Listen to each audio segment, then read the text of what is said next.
Boa noite, Marília, 93. Boa noite, Ox.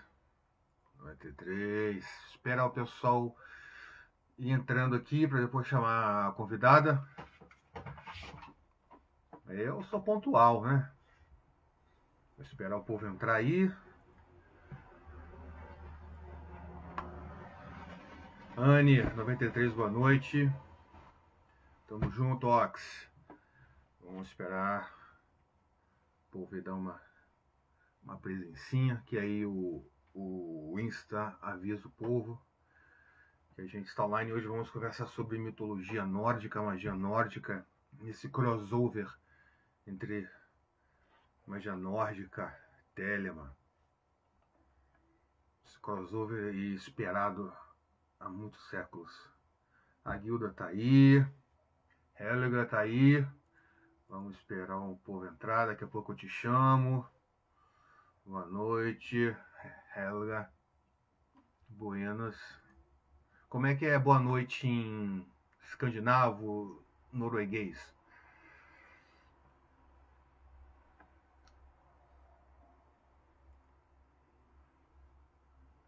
Islandês.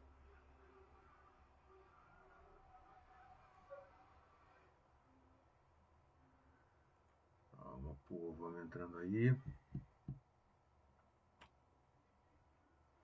Já preparem as perguntas. Hail. Tá bom, né? Simples. Bom e simples. Hail. Ibitencourt, 93, boa noite. Espero a pessoa entrar aqui pra gente chamar a nossa convidada.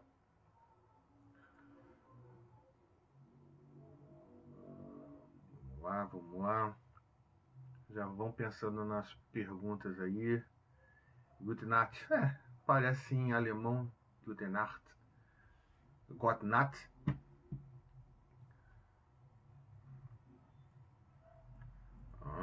Que você esteve lá. Gente, ela esteve lá. Ela esteve em Terras Vikings. Vai contar pra gente se ela viu Vikings lá. Os Vikings e as Vikings.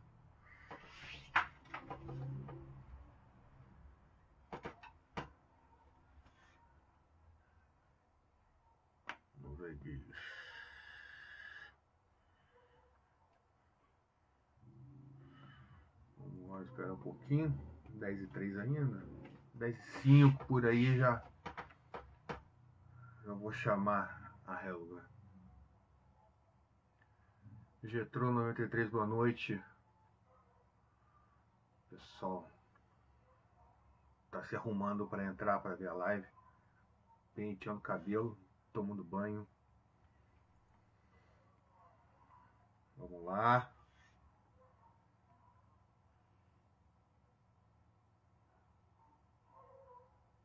Recadinhos.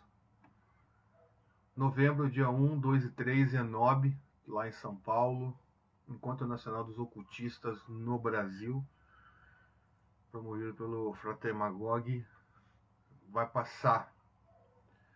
Vai ter transmissão online pelo YouTube. E aí, João, tudo bem? Sara, tudo bem? 93, boa noite, todo mundo. A convidada já está aqui, está esperando. Temos 8 filhos de Loki, 9 filhos de Loki aí entrando. Comentário aleatório: descobri que usei um espelhinho côncavo com sigilo único do planeta Urano durante 8 anos sem saber. Descobri essa semana. E aí? E o que deu? Helene, minha colega do Mercabá, boa noite, 93. Boa noite, João. João agora é faixa azul, hein, João? Parabéns. Agora que você vai apanhar de verdade. Vai dançar azulzinho.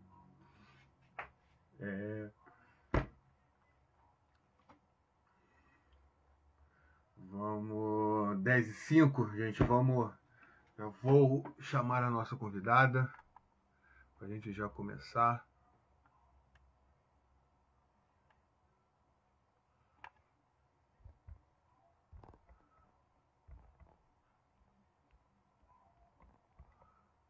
marquei esse parto aqui.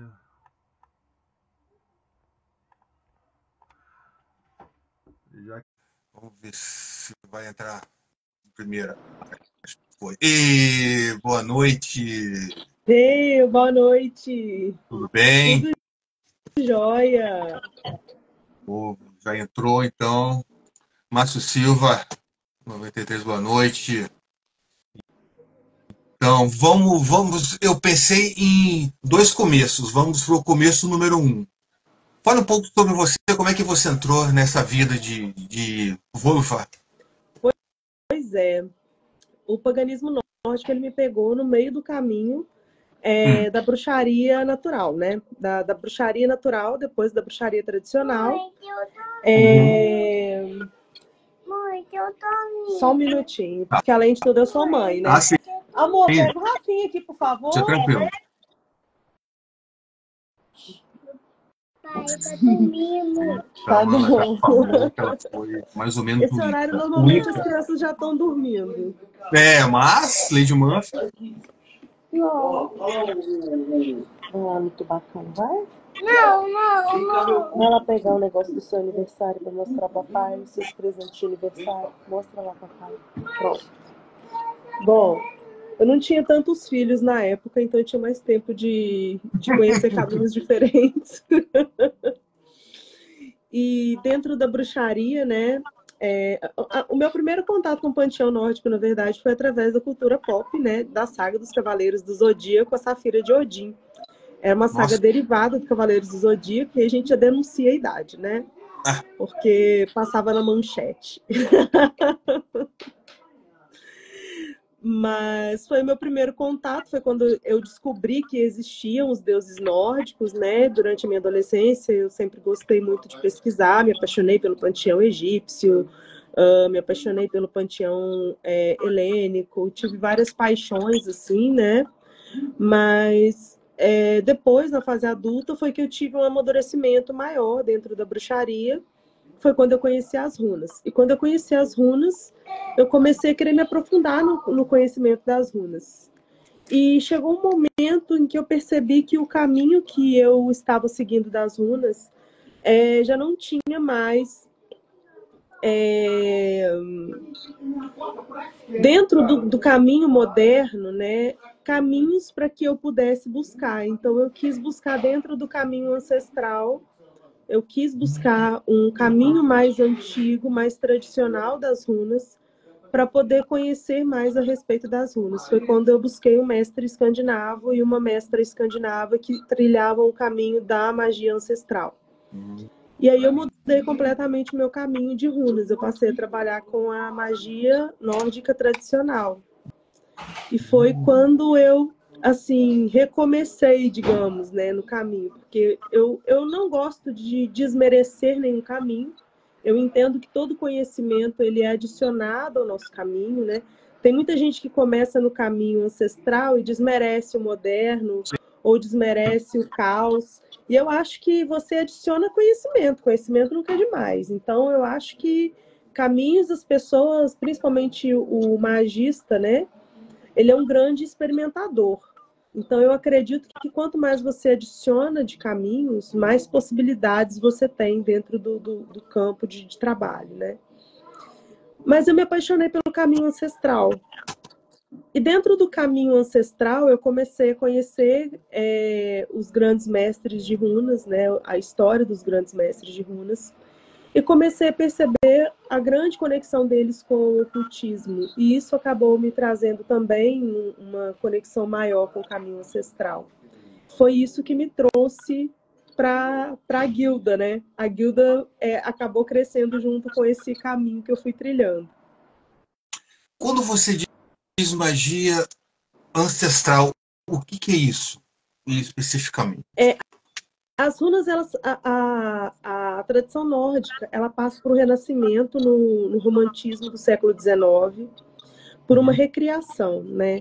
Muitas lacunas existiam dentro da mitologia nórdica e elas foram preenchidas com parte da mitologia helênica, com parte do próprio romantismo, né? A gente tem aí muita coisa que é ressuscitada no século XX, com Guido von List, né? Enfim, com vários outros escritores que foram trazendo conexões rúnicas com outros caminhos, né? Com a Wicca, com o Tarô, com o I Ching. O conhecimento, a magia rúnica ancestral, ela busca os escritos exclusivamente escandinavos.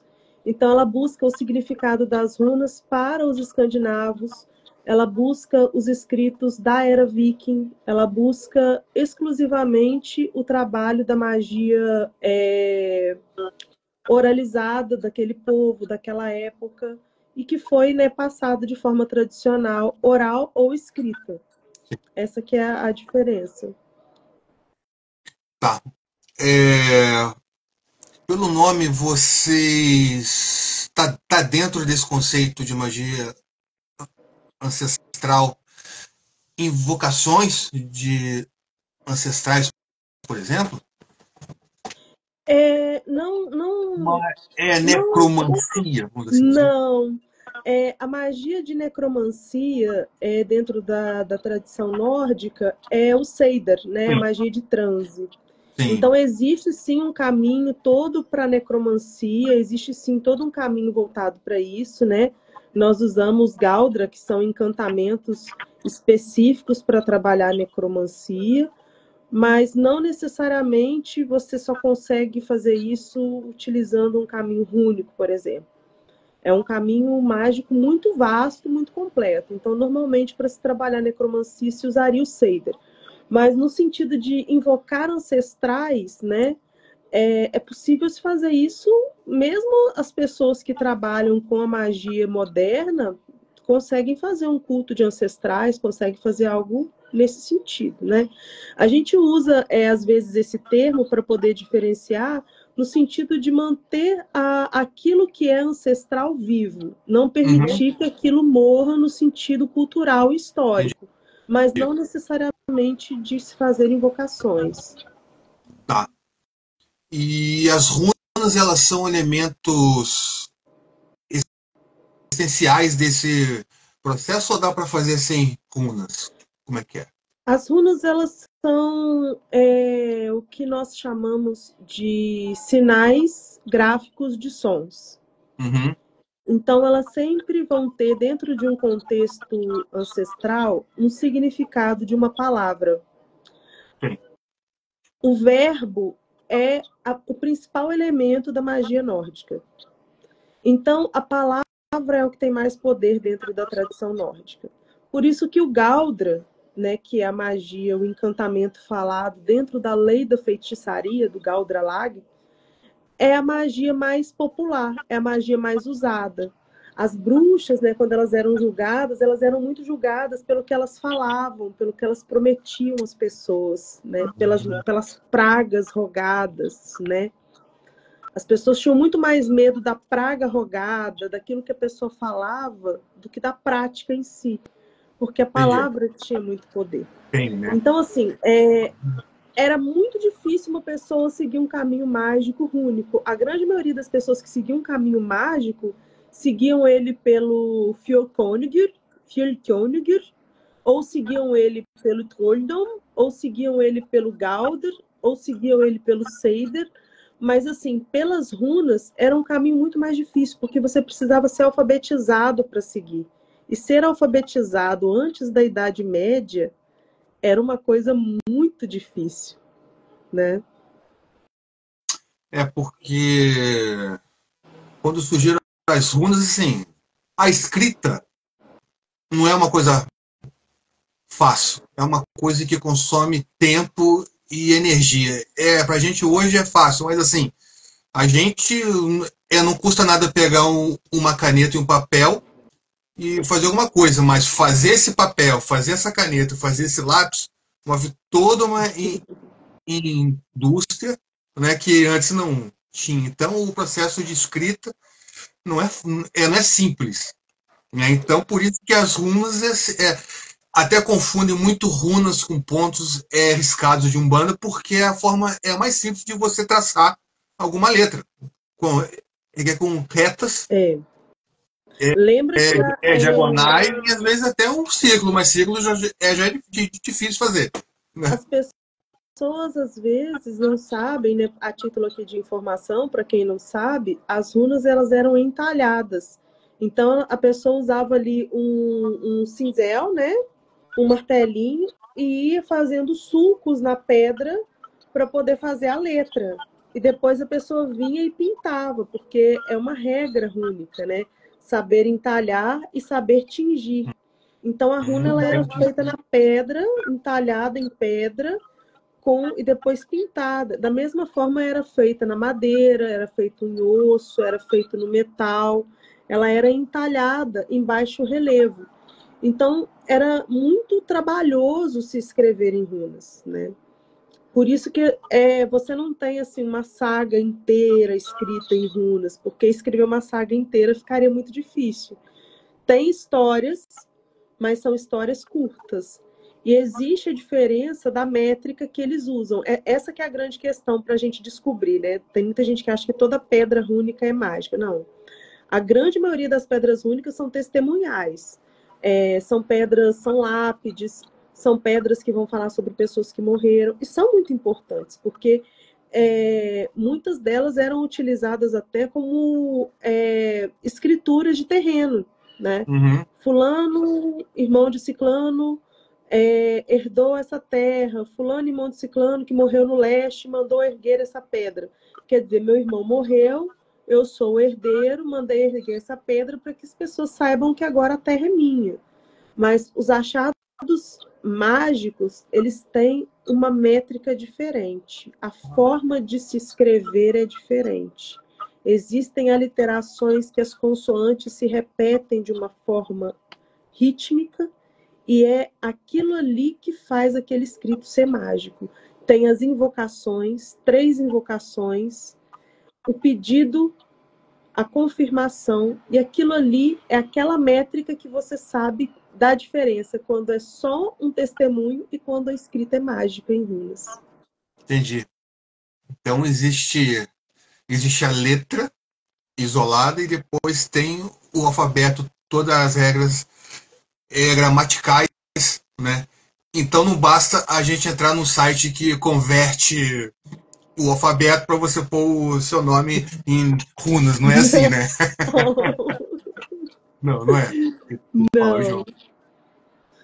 Até porque existem diferentes alfabetos, né?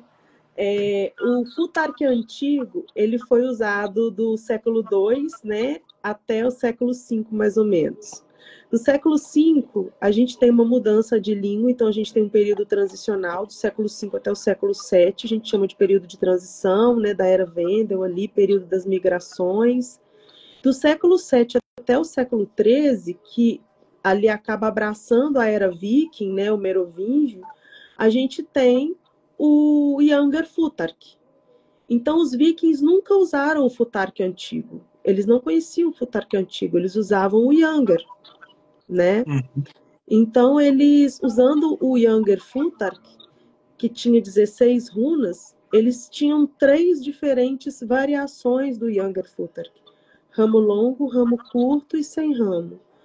E também no Reino Unido, né? Hoje a gente chama de Reino Unido, mas na época eram vários reinos, né? Tinha o Essex, tinha Nortúmbria, né? Tinham vários reinos ali. A gente chama de região Anglofrísia, né? Em cima ali a Frísia, por cima da Holanda ali, também usavam runas para poder escrever o inglês antigo. E aí a gente tem o Futorque anglofrísio, que muitas pessoas chamam de anglo-saxão, mas é anglofrísio porque são 33 runas, a variação nortumbriana tem 36 runas. Tem uma pergunta ali. Do Alisson, se as runas, quando colocadas ao contrário, tendem a ter o significado contrário. Tipo, tocar música da Xuxa, ao contrário, a gente chama o diabo. Não. Cada direção que você coloca uma escrita rúnica vai ter um sentido. Só que se você colocar runas sem métrica escritas ao contrário, só não vai estar escrito nada, assim, porque as pessoas vão ler da esquerda para a direita como se fosse algo normal. Se você põe ao contrário, vai estar só uma palavra mesmo embaralhada ali. Se você coloca uma métrica, porque existem 6 diferentes formas de escrita, né? Uma palavra só não tem como ter métrica, porque é uma palavra só, então não tem como rimar nada, né? É.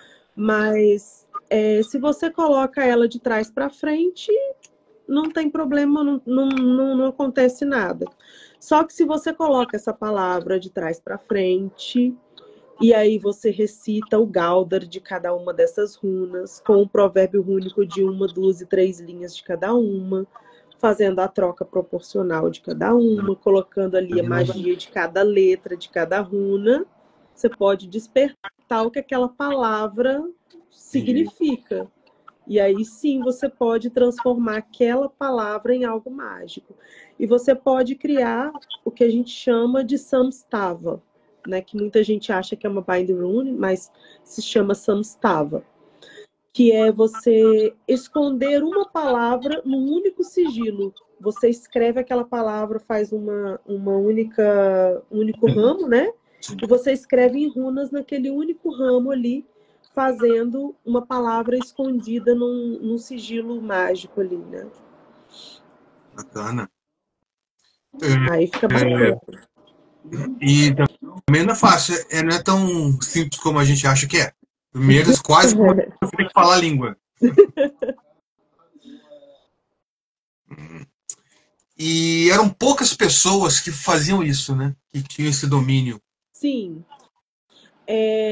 Existe uma estimativa que existiram 400 mestres de runas ao longo desse período, ao longo desse período todo, né?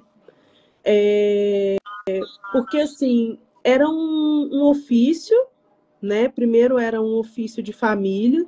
Então, por exemplo, levantar lápides e saber a fórmula das lápides era algo que era uma profissão. Então, quem era runaristarin, por exemplo, levantava lápides e não necessariamente era um mestre de runas. Ele era uma pessoa alfabetizada que sabia escrever naquela métrica ali, né? O mestre de runas, ele era uma pessoa que ele conhecia todas as métricas e ele conhecia a magia das runas. Então, ele era uma pessoa que podia fazer muitas coisas, né? Na Edda Poética tem um poema chamado Skirnismol. E o Skirnir, ele é um personagem, ele é uma pessoa, um elfo, um ser, não sabemos. Possivelmente ele é um elfo, que vai até Jotunheim para poder conversar com a giganta Gerda, né? O deus Freyr fica apaixonado pela Gerda. E aí ele fala assim, olha, Gerda, ele tenta de todas as formas conquistar a giganta, né? Ele tenta oferecer um anel para a giganta, ele tenta oferecer maçãs da juventude, ele tenta ameaçá-la, e ela não aceita nada. Por fim, ele fala assim, olha, é o seguinte, vou te mostrar um vislumbre do que eu sei fazer. Ele pega o cajado dele, ele coloca ela num transe e ele começa a mostrar tudo que ele pode fazer magicamente. E aí ele diz assim, sei entalhar 3 runas. Desespero, angústia, e como fala, ninfomania, né? Ergue, né? Devassidão, falta de controle da sua energia sexual. Uhum. E sei revogar essa magia quando eu quiser. O medo não é só de quem controla o envio da magia. O medo é de quem controla o senda e o soa. Porque eu tenho mais medo de quem controla uma magia que a pessoa consegue fazer e desfazer do que alguém que só faz. Sim, Né? Porque essa pessoa tem controle da magia completa. E aí a giganta fala assim, tá bom, olha, fala com ele que daqui a 9 dias e 9 noites eu vou estar lá no jardim esperando ele e a gente casa, tá? A gente vai casar. Fala com ele que eu já tô apaixonada.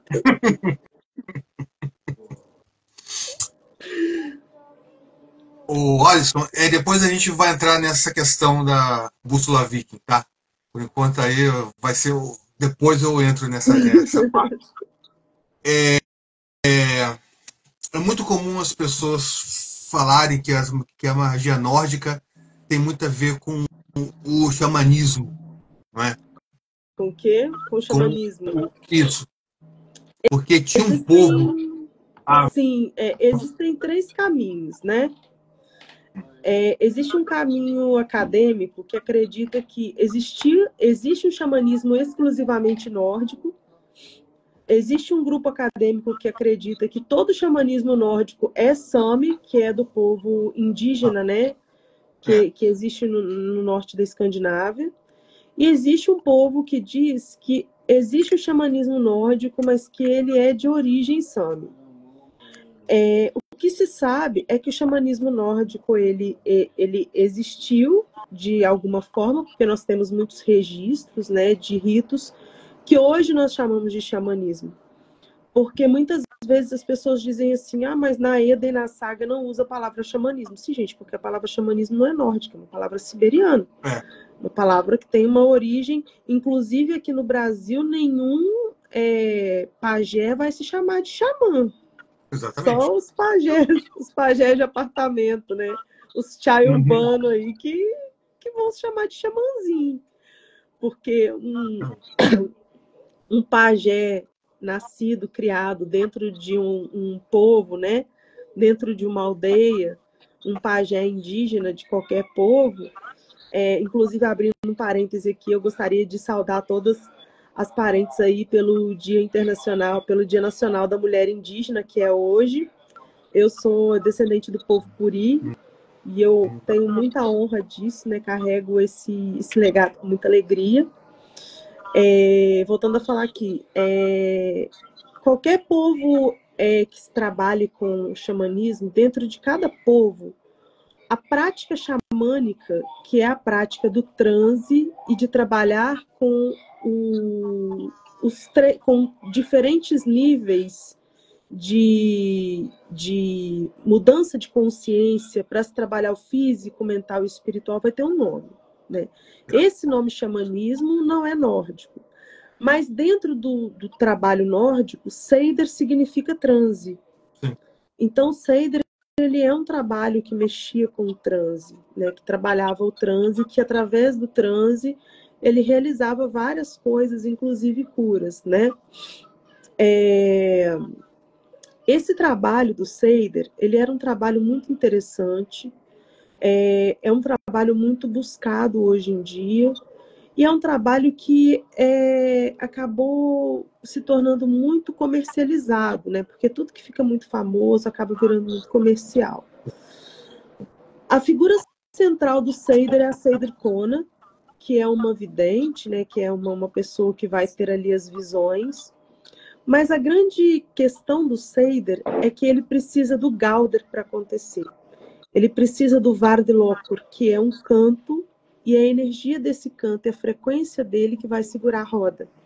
É uma roda de pessoas, essas pessoas começam o canto, e a Volva vai respondendo, que é a pessoa que fica no meio, né? Ela porta uma varinha. E essa varinha que ela porta, esse cajado que ela porta, que não é um cajado enorme, é uma varinha mais ou menos do tamanho do fêmur dela. Ela fica sentada com os pés suspensos. E ela entra em transe. Essa varinha, ela é de metal. E ela tem um chocalho na ponta, com alguns símbolos sagrados ali. Por quê? Porque se ela for para frente e cair, o som faz ela voltar. Então ela é guiada pelo som do chocalho que fica na ponta da varinha de metal. O metal também, ele auxilia ela no aterramento e na conexão com os espíritos que estão ali. Porque se ela precisar, por exemplo, fazer um aterramento rápido, ela encosta a varinha no chão, né? A varinha é uma vara de metal, é mais fácil para ela fazer um aterramento energético ali. É claro que nessa época ela não falava fazer um aterramento energético. É claro que você não vai encontrar nas sagas a Volva falando usa uma varinha de metal para fazer um aterramento energético, porque um obsessor me pegou no meio da minha viagem astral. Sim. Mas o que podia acontecer numa das viagens, né? Como era a viagem da Volva? O xamanismo, nórdico, ele é muito ligado à mudança de forma.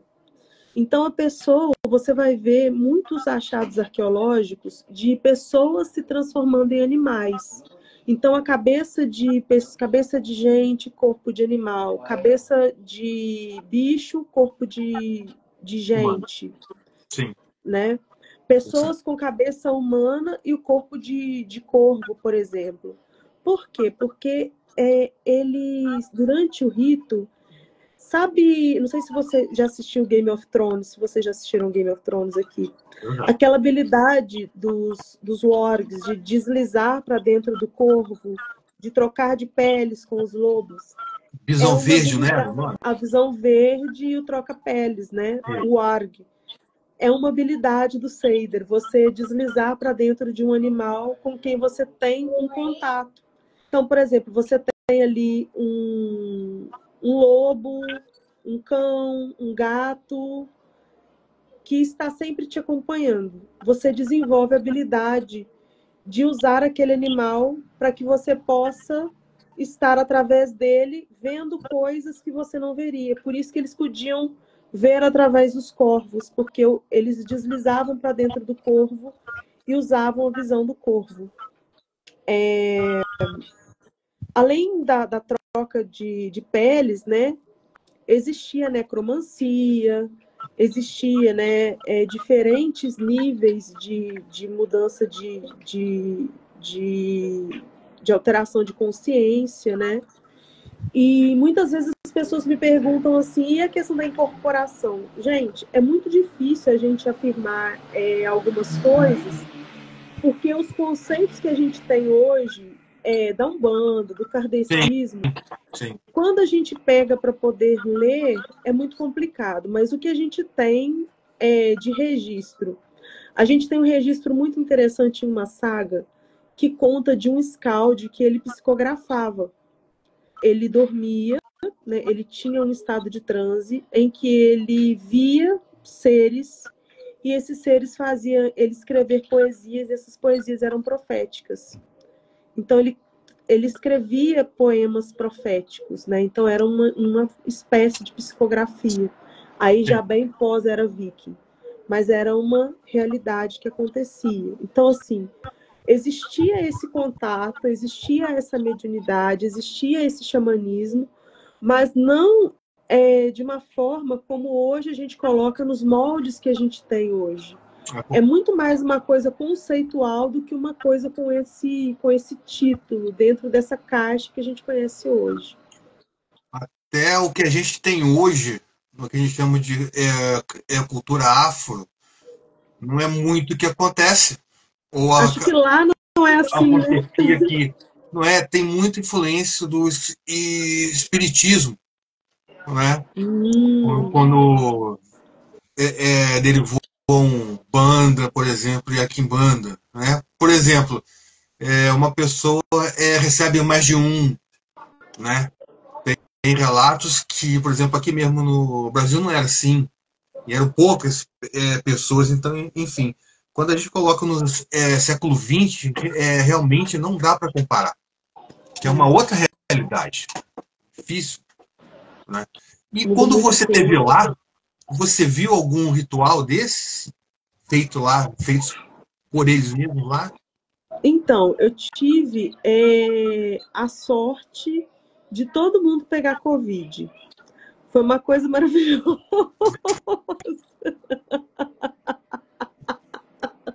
Que ótimo, hein? Foi uma coisa maravilhosa, todo mundo pegou Covid.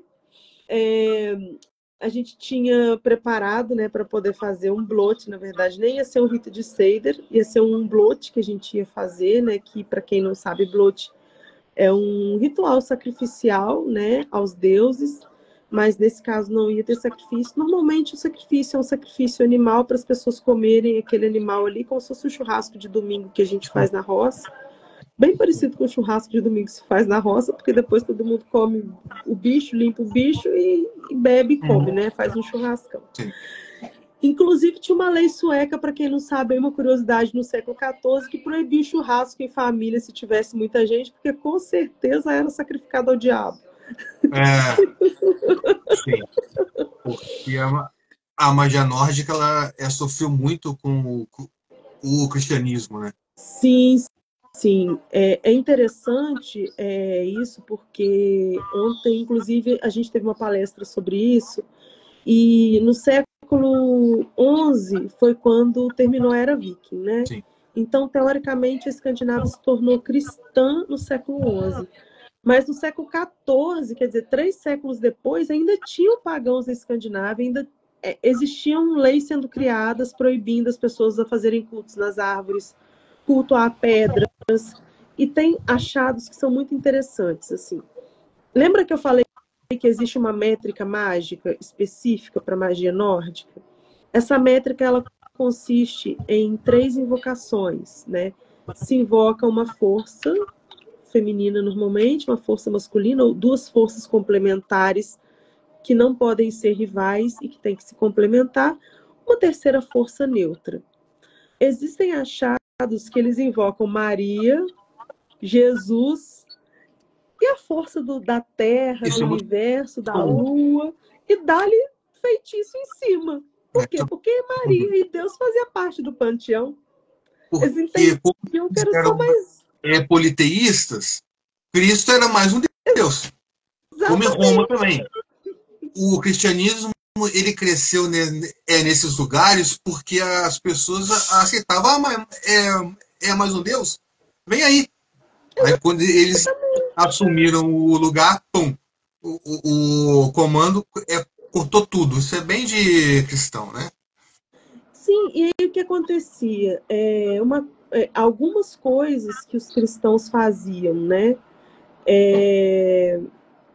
Colocar que os deuses eram mortais, né? Não colocar que existe esse princípio da continuidade, de uma coisa que termina para que outra comece, para que haja uma renovação. Transformar deuses em santos foi uma coisa que aconteceu muito, né? Freyr, por exemplo, se tornou ali o São Érico, Frigg pegou as habilidades de Nossa Senhora, né? Você percebe que o culto continua igual no mesmo dia, com oferendas iguais, e aquele santo ele nem existiu. Você vê que não tem nem história daquele santo, ele Sim. simplesmente surgiu, né? E pegar os ritos que eram pagãos sazonais muito fortes, como Yule, por exemplo, e transformá-lo no Natal, né? Transformar em algo que não tinha como você impedir o povo de comemorar o solstício de inverno.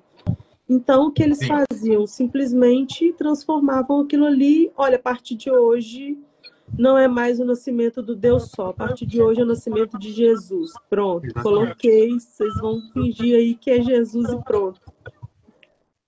Funções de Deus ia para Odin, né? Isso aí. O pai de todos é o papai do céu agora. Pronto. Exatamente. Né? Mal sabia que Odin era um mó safado. Um filho com É, cada mãe. Odin é pau a pau com Loki, né? De fazer merda. Depois a gente chega aí nessas fontes, né? Nas duas grandes fontes dos mitos nórdicos, os Eddas e a Marvel. Sim. Annalise. Olá, Guilda. Conheci o seu perfil hoje, acompanhei o final da sua live pela manhã e vi você citar leitura no fogo. Você poderia explicar um pouco sobre isso?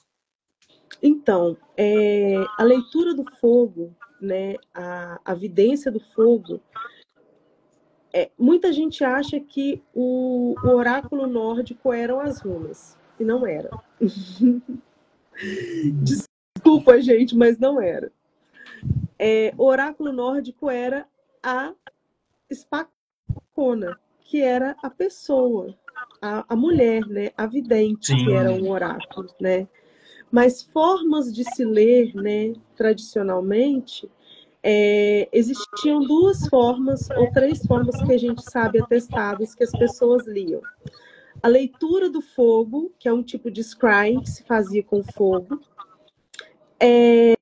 A leitura do fogo dos elfos, que é um tipo de fogo que se fazia com sal, que era um fogo salgado, que também é um tipo de scrying, e a leitura das pedras.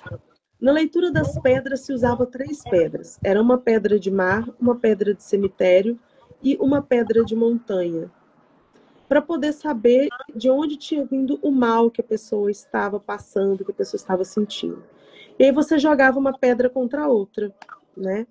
Se a pedra do cemitério quebrasse, significava que aquele mal era do destino, era da vida, né? Uhum. Se a pedra da montanha quebrasse, é porque alguém mandou o feitiço, é porque era demanda.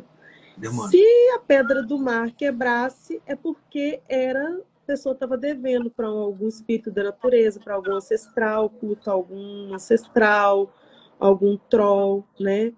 Então, aí, nesse caso, conforme a resposta desse oráculo das pedras, é que a bruxa podia atuar, né, sobre aquele mal. Se ela ia precisar fazer alguma oferenda, se ela precisava desfazer alguma coisa, ou se seriam só ervas que ela ia precisar pôr ali sobre aquela ferida. Mas a leitura do fogo é uma espécie de scry mesmo. No Trolldom, que é o livro que a gente está lendo, já é um livro do século XVII, é um livro onde a gente tem uma bruxaria nórdica herética, né, que resiste aí à igreja já, né, e também resiste a uma igreja que já é uma igreja protestante, inclusive, né, a um luterismo, a Martim Lutero, né, a Revolução Luterana. E nessa perseguição, nós percebemos que as mães ensinam as crianças a leitura do fogo. As crianças começam desde pequenas, né? Tem relatos de crianças de 7, de 10 anos que são iniciadas com leituras inicialmente da fumaça, até que elas começam a fazer leitura no fogo, até que mais velhas elas conseguem controlar o elemento fogo. Então a gente vê a manipulação energética ao longo do tempo, né? Até que mais velhas elas criam ilusões com fogo. Tem uma bruxa, né, especificamente, a Kari de Sterland, que ela fala que ela consegue controlar uma queimada numa região para que aquela queimada não se espalhe tão rapidamente sobre um pasto. Então ela já era uma pessoa que tinha um controle muito maior sobre a manipulação energética.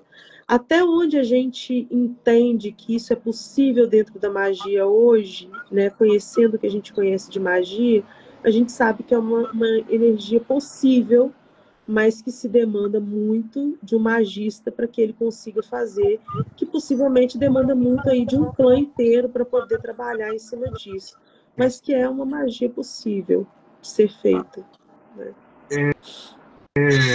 Me explica aquela história dos deuses terem que se vestir de mulher para aprender magia. Seider. Como é que é isso? Por quê? Então, é engraçado isso, né? Isso nasce lá na Locacena, né?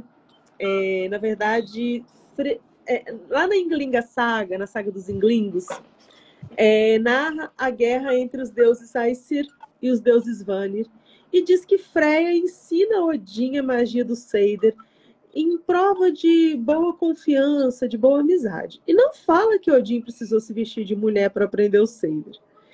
O Loki, né, que a gente já sabe que tem uma personalidade peculiar. Lá na Locacena, que é um poema que chama as mentiras ou as intrigas de Loki, ele fala assim, né, ele começa, para quem não conhece o poema, os nórdicos eles tinham uma tradição que era uma batalha de insultos. Eu não sei se vocês já viram essas batalhas de rap, né? Esse flirting, né? Que você vai... rap, né? Isso, exatamente.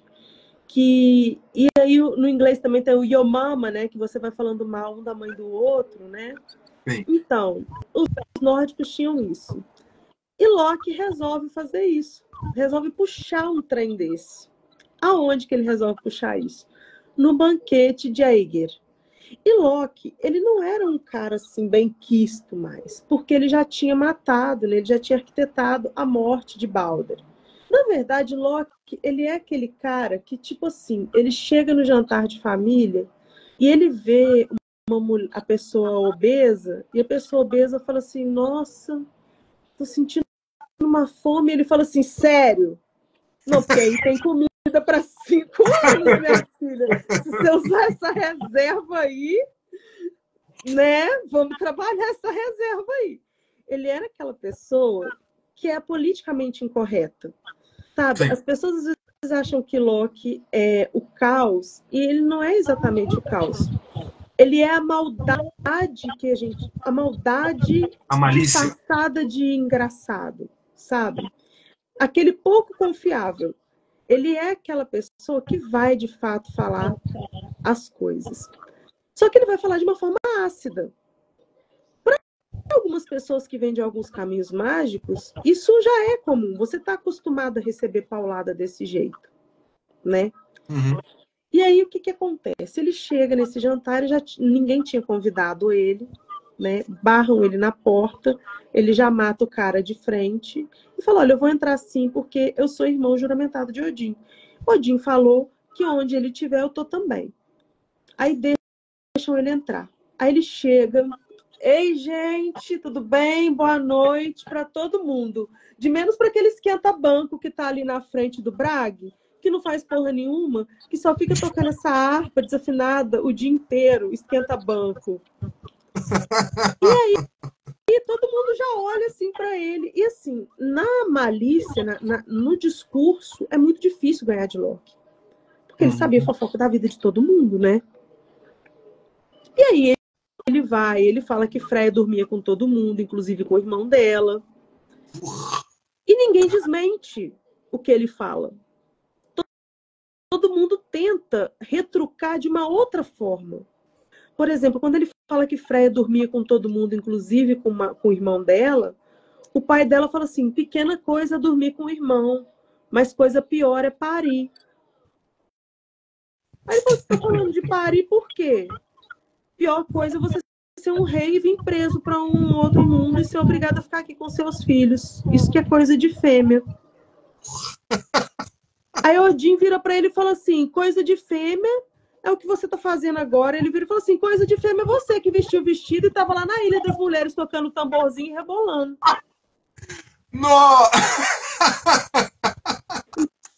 Então, basicamente, o problema não era exatamente Odin estar praticando o Seider. O problema é que ele falou que Odin estava descontrolado, porque a palavra ergue não significava afeminado até o século XV. Sim. Ergue significava ninfomaníaca. Ele chamou Odin de véia ninfomaníaca. É disso que ele chamou Odin. Ele falou que Odin estava vestido como uma mulher tocando tambor igual uma ninfomaníaca. Tipo, Odin, você estava rebolando até o chão, vestido de mulher tocando tambor no meio das meninas. Você estava Pablo Vittar. Você vem falar de ser feminina, amiga? Não vem, não. Eu pari meus meninos pra todo mundo aí bem criado. Entendeu? Puta. E aí, o que aconteceu depois que ele colocou vários podres pra fora? Ele chamou Tyr de corno. Ele chamou Odin de corno, porque ele falou que Frigg, quando Odin viajava, Frigg ficava com o irmão de Odin escondido. Enfim, ele falou de todo mundo. Depois que ele falou de todo mundo, Thor virou pra ele e falou assim... Ele começou a falar de Thor, Thor falou assim... Se você não calar a boca, eu vou te esmagar com o meu martelo. Aí ele, vai? Você vai pra porrada mesmo? Porque não sabe resolver na palavra? Então vem me bater. Se você não calar a boca, eu vou te esmagar com o meu martelo. Ah, você não vai me esmagar com o martelo. Vem na palavra, vem na palavra. Eu vou te esmagar. Ai, gente, tá bom, eu paro de falar. Cadê a comida, hein? Depois que ele fez isso, foi que prenderam ele. Aí, depois que ele fez toda essa confusão, que ele deixou a situação totalmente desgostosa, tipo assim, tava um casal lá, ele vira e fala assim, olha, enquanto você tava lá, o marido tava lá vestido de mulher, dançando igual uma outra mulher, a sua mulher tava com seu irmão na cama. Olha, aí vira o marido, tá lá e falou, olha, sua mulher dorme com todo mundo, até com o irmão dela. Não falei nada, tá, gente? Vamos comer? Depois que ele fez tudo, ele queria simplesmente sentar e comer normal.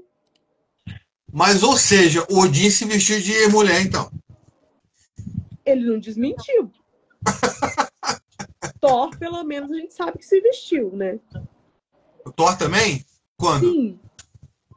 Quando o gigante roubou o Mjolnir dele. E aí o gigante exigiu que Freya se casasse com ele para poder devolver o Mjolnir. E aí Loki teve uma ideia brilhante.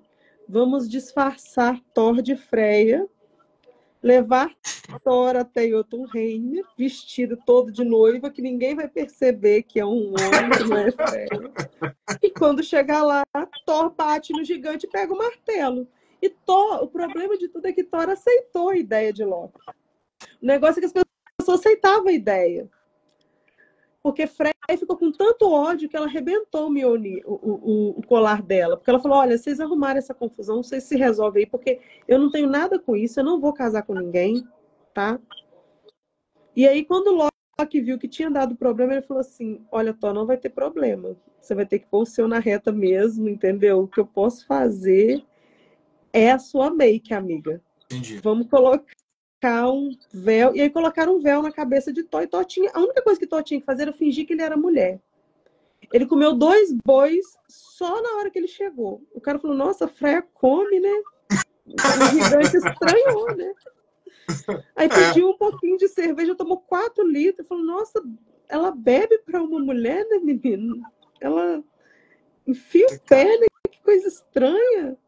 Mas ele conseguiu recuperar o martelo. Isso é importante. Thor nunca foi um deus muito esperto, né? Não foi um deus muito sutil, inteligente, né? Thor, ele é um deus extremamente estrategista. Uhum. E Thor, ele é esperto. No Alvesmal, por exemplo, que é o discurso de Alvis, é um anão que tenta prender Thor para poder se casar com a filha dele. E Thor, ele enrola o anão, batendo boca com o anão, até que o sol entre no salão e transforme o anão em pedra até o final. Então, Entendi. ele não é um deus menos inteligente. Mas todo mundo cai na lábia de Loki, cara. E Duna caiu na lábia de Loki e foi sequestrada. Essa é a questão não é o Thor, esse burro é o Loki que tem uma lábia forte. Como que Odin virou irmão juramentado de Loki? Vocês acham que o pai de todos... É porque é igual. O chefe ia cair num papo de qualquer um não ia. Essa questão de se vestir como mulher, para eles era um problema ou isso é uma visão que a gente acha é uma visão cristã que veio depois do cristianismo? Para a cultura viking ou pré-viking era um problema isso? Era um problema um homem se portar como uma mulher, sim. Porque, de certa forma, a homossexualidade era uma coisa muito perseguida dentro da sociedade na era viking. As pessoas faziam de forma escondida, lógico, né, que tinha, sim. Só que dentro do que a gente acha que é uma coisa masculina hoje, eles eram muito delicados.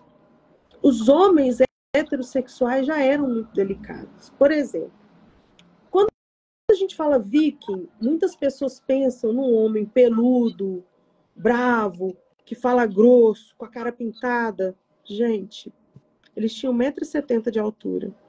Não é que eles eram altos, é que a Europa era baixa. Uhum. Então eles eram mais altos que o resto do pessoal da Europa.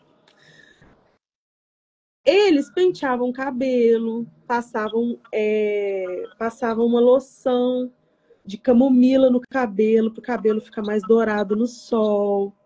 Passava uma loção no rosto com azeite de oliva para poder manter a pele hidratada.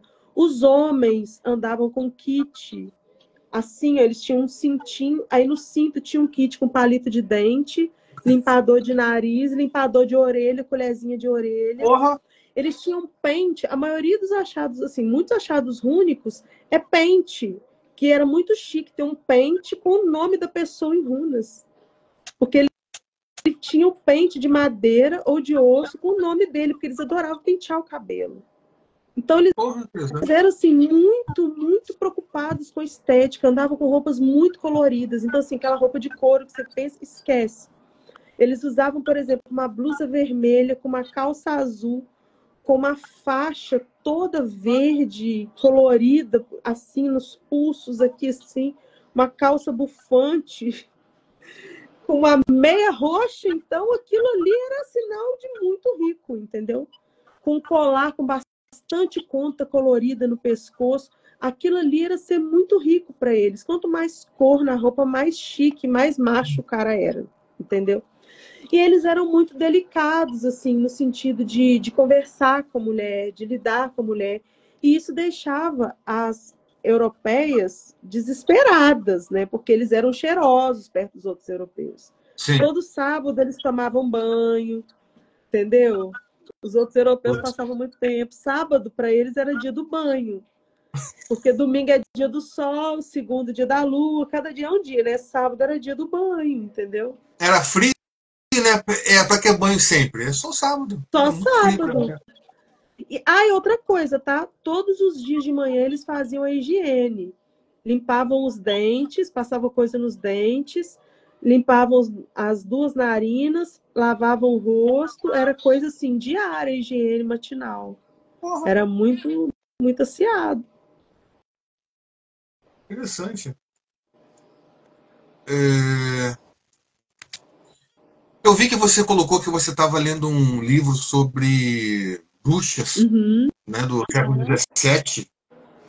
Também teve um tipo de inquisição na época, nessa época? É um livro do século XVI, do século XVII, ele se chama Troldon. E eu tô lendo junto com o pessoal, né? Tô fazendo lives todos os dias pela manhã, mostrando um pouco para as pessoas, do ponto de vista social da época e do ponto de vista da bruxa, sobre o que era considerado prática de bruxaria. Nem sempre uma pessoa que era presa por prática de bruxaria, ela de fato era uma praticante de bruxaria.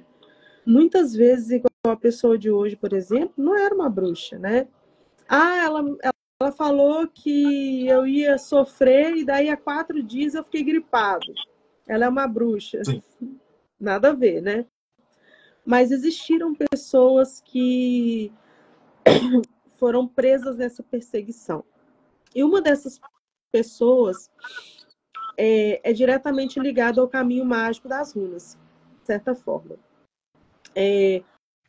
O pai da runologia, né? Para quem não sabe, o pai da runologia é Johannes Bureuus. Johannes Bureuus, ele é um magista muito conhecido para quem aí é do ocultismo, né? O Bureuus, ele foi um alquimista, e ele foi o pai da runologia e da gramática sueca. Ele fez a primeira publicação do mundo comparando runas com letras latinas, gregas e hebraicas. E 10 anos antes ele ganhou do seu sogro um livro sobre ocultismo. O sogro dele seguia, né, um caminho já oculto, trabalhava com Kabbalah medieval ali, já estava num caminho misto do ocultismo medieval, que mexia também com alquimia, né? E o sogro do Bureuus foi preso e foi condenado junto com o coven dele, né? Junto com o clã dele de bruxaria, com outras 3 bruxas. E ele foi morto, enforcado na época, na Suécia, por bruxaria. E o Bureuus não foi, porque o Bureuus era um acadêmico. Ele transformou aquilo em estudo acadêmico. Então, ele fazia publicações, né? Se a gente pega a primeira publicação, que é o Runa Kons Lanas Larasto, né, que é a história das runas, né? Primeira vez que alguém interpreta e fala o que significa cada runa, né? Foi o Bureuus que fez isso, que publicou, né? Provérbio Um segundinho só. Um segundinho só. Acho que está tendo aqui uma contagem regressiva aqui. 10 segundos restantes. Será que vai sair do live? Ai, meu Deus. Não aconteceu? Eu fico aqui umas 4 horas de live. 0.